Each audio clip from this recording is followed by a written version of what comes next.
Nahihirapan akong ipasok si Junjun sa mukha na ni Ma'am.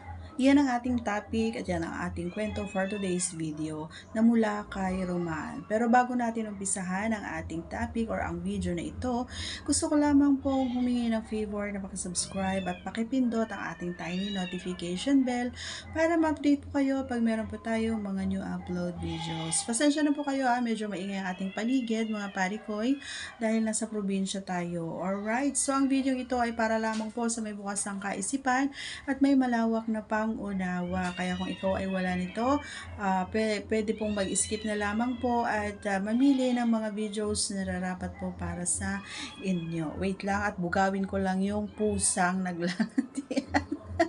Wait lang. Ayun, nasa malayo sila, hindi ko sila mabugaw. Okay, so proceed na tayo sa kwento ni Romana. Magandang araw sa iyo, Lonely Sniper. Ako ay isang masugid na taga-subaybay at taga-panood ng iyong dalawang channels. Nakasubscribe na rin ako dito, katulad ng ibang manonood mo. Ngayon ay gusto ko lamang i-share ang aking karanasan bilang gwardya. Ako si Roman, Lonely Sniper, 40 years old. Nakakahiya man sabihin, pero wala pa akong asawa. Marami akong naging girlfriend, pero hindi ko alam kung bakit wala akong napakasawa sa kanila. Ang aking kwento ay naganap ito sa loob ng opisina sa bangko. Sa totoo lang, Lonely Sniper ay hindi ko sukat akalain na sa isang katulad ko ay may isa pa lang na nakapagtapos ng pag-aaral magkakagusto sa akin. Araw-araw ay maaga akong pumapasok, Lonely Sniper, sa aking trabaho dahil ako ay isang gwardya sa isang bangko. Ang bangkong ito ay masasabi kong napakaganda at matagal na rin akong nagtatrabaho dito. Mabait at magaganda rin ang mga tellers dito. Hindi ko maipagkakaila na siguro lahat kaming mga gwardya ay may kanya-kanya kaming tipo sa mga tellers, pero gaya nga ng sinabi ko, ako ay di hamak na gwardya lamang. Sila ay langit at kami ay lupa, na alam namin na hindi pwedeng mangyari ang aming iniisip. Nagbabalak pa lang kaming manligaw, alam na namin na hindi kami papasa sa kanila. 3 ang dalaga sa mga tellers sa bangkong itong pinagtatrabahuan ko, Lonely Sniper. At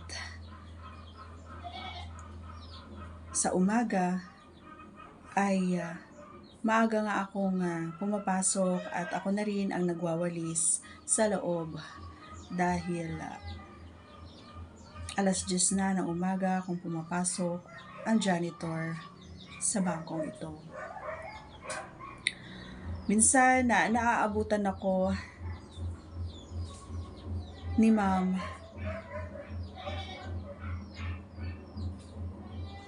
Isay.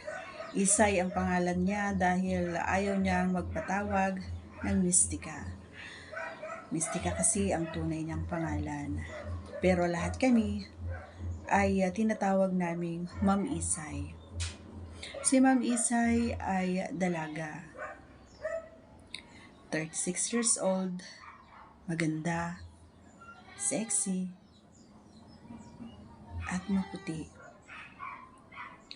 At ang hinahangaan namin lahat sa kanya ay meron siyang malaking likuran at bumabalanse rin ang kanyang harapan.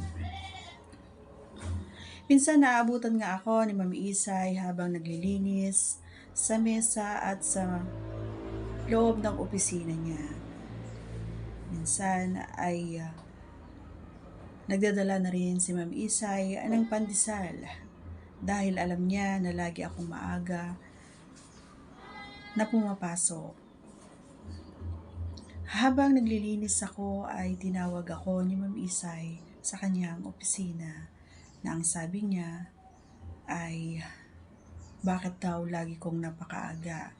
Wala ba daw akong asawa? Wala ba daw akong pamilya? Wala ba daw akong ginagawa sa bahay? Sinagot ko naman si Ma'am Isay na nangungupahan lamang ako, ma'am, at wala pa akong asawa. Single po ako, yan ang sagot ko kay Ma'am Isay. Tumango nga lang si Ma'am Isay at ngumiti na tila ba may ibig sabihin ang kanyang ngiti. Nagtimpla nga ako ng kape dahil libre naman ang kape namin sa opisina ay nagtimpla ako at isinama ko na rin ang kape ni Ma'am Isay na lagi kong ginagawa sa kanya. Hindi ko alam kung dito rin nahulog ang loob ni Ma'am Isay dahil araw-araw ko ginagawa ito sa kanya. Opisina lang naman niya ang lagi ko rin nililinis. Dahil lang din siguro na yung opisina niya ay nasa hulian, kaya yun ang una kong nililinis. Nung araw na yon, Lonely Sniper, ay tinawag nga ako ni Ma'am Isay at pinagtimpla nga ng kape. Habang nagkakape kami, ay nakaupo ako sa side ng table ni Ma'am Isay. Kitang-kita ko ang kinis ng mga binti ni Ma'am Isay.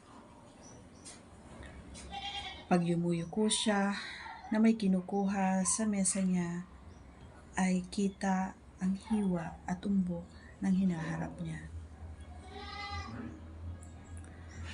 Habang humihilap ako ng kape, ay naglalakbay ang aking isipan habang nakatingin sa kanya. Hindi ko sukat akalain na meron pala siyang binabalak. Roman, pakisarado mo nga yung pinto, sabi sa akin ni Ma'am Isay. Nagtaka ako dahil nga maaga pa ay nagtaka ako kung bakit niya ito pinapasara. Dahil nga inutusan ako ni Ma'am Isay na isarado ang pinto, ay dali-dali kong isinara ang pinto.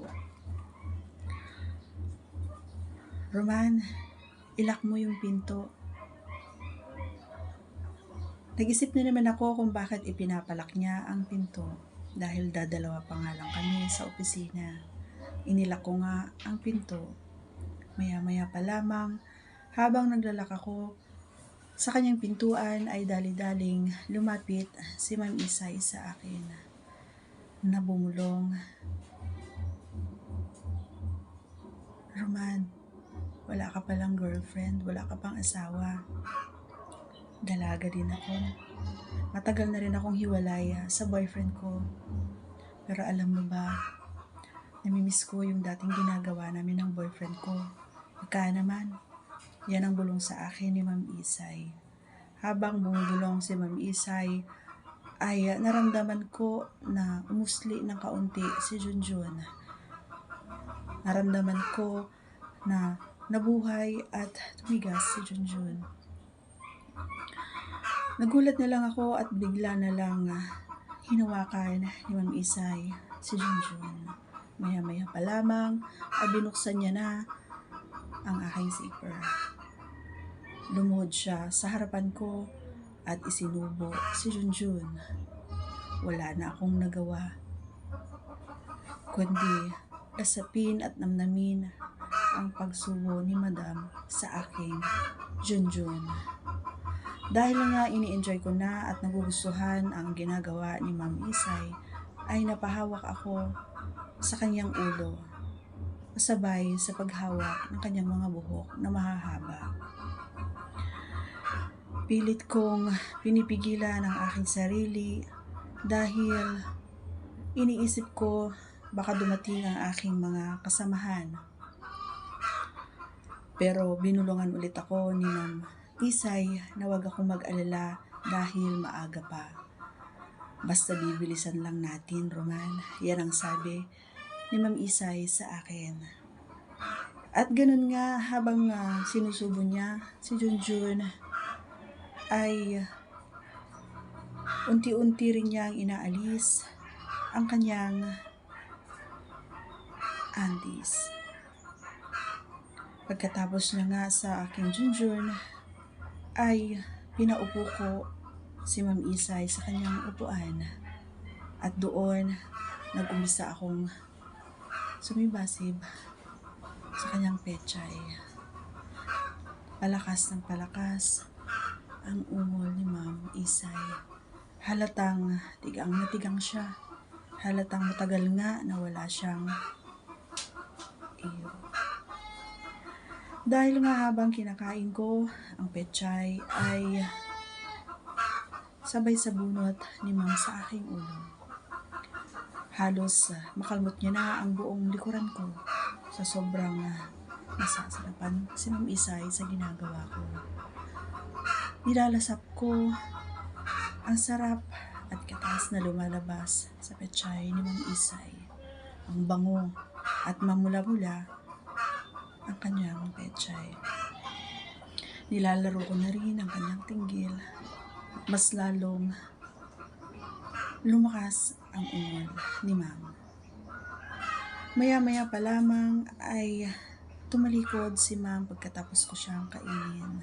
At ang sabi niya, ipasok ko na si Junjun dahil hindi niya na mapigilan ang kanyang kalibugan.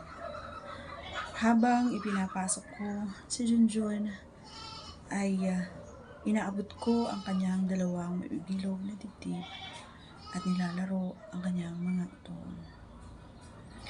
Habang binabayo at bumabayo ako sa likuran ni Ma'am, ay nakahawak si Ma'am sa aking likuran. At gumikiling din si Ma'am habang ako ay kumakadyot. Maya-maya pa lamang ay bumulong si Ma'am na, Roman, malapit na ako. Ikaw ba? Sabihin mo kung lalabas na. Wala rin akong ibang nasabi kundi ang, oo Ma'am, malapit na nga ako. At nag-umpisa na nga akong mag-big O. Mahabang big O ang ibinulyaw ko kay Ma'am. Habang ako ay nagbibig O sa likuran ni Ma'am, ay sinabihan niya ako na sa loob ilabas. Sa loob mo iputok, Roman. Gusto kong maranasan ulit ito. Yan ang sabi ni Ma'am Isay sa akin. At dali-dali ko nga ginawa iyon habang si Ma'am ay hindi na magkaulayaw kung ano ang kanyang gagawin o sasabihin habang sabay kaming nakaraos. Yan ang aking kwento, Lonely Sniper. At sana ay ma-enjoy at magustuhan ng mga manonood mo. Ay, grabe. Grabe ang kwento ni Roman. Ayan, napakaswerte mo, Roman, ano? Kasi ma'am mo pa yun, si Ma'am Isay. Ayan. So, dito lumalabas yung kasabihan na wala sa itsura, wala sa katayuan, wala sa yaman, wala sa hirap ng buhay. Kung mahal mo o gusto mo talaga ang isang tao, ay wala itong magagawa. Ayan, diba? Langit man o lupa siya, basta pag minamahal mo siya, gagawin mo ang lahat, makuha mo lamang. So yan, that's all for today's video. That's all for today's story. Ayan, mula kay Roman, maraming salamat sa iyo, Roman, sa tiwala na pinagkaloob mo sa akin. Ayan, enjoy lang, enjoy life, and God bless sa lahat ng manonood natin. Thank you so much, guys, for all your support. Ayan, ingat po palagi. Bye-bye.